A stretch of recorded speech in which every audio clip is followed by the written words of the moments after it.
Sauce দিয়ে খেলে heavy লাগছে।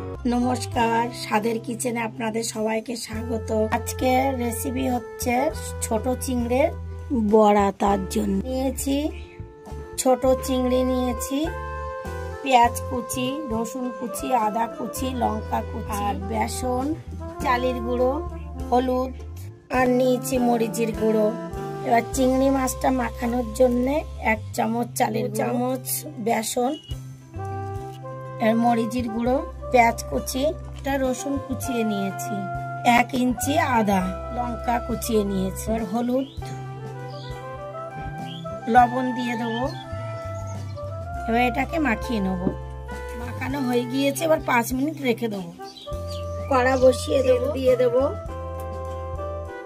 মাখিয়ে রাখা চিংড়ি মাছগুলো।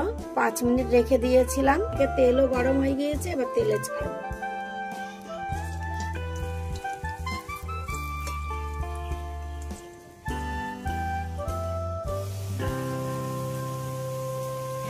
এক পিঠ ভাজা হয়ে গিয়েছে, এবার উল্টিয়ে দেবো।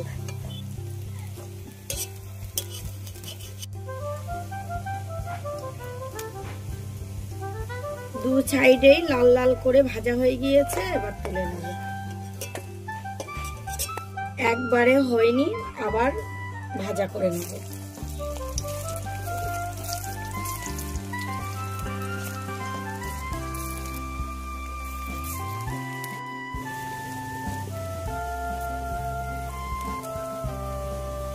এক পিঠ ভাজা হয়ে গিয়েছে, আর উল্টিয়ে দেবো।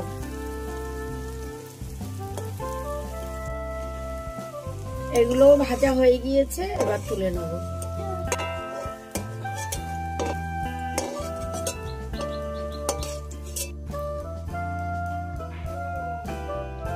সস দিয়ে খেলে হেভি লাগছে।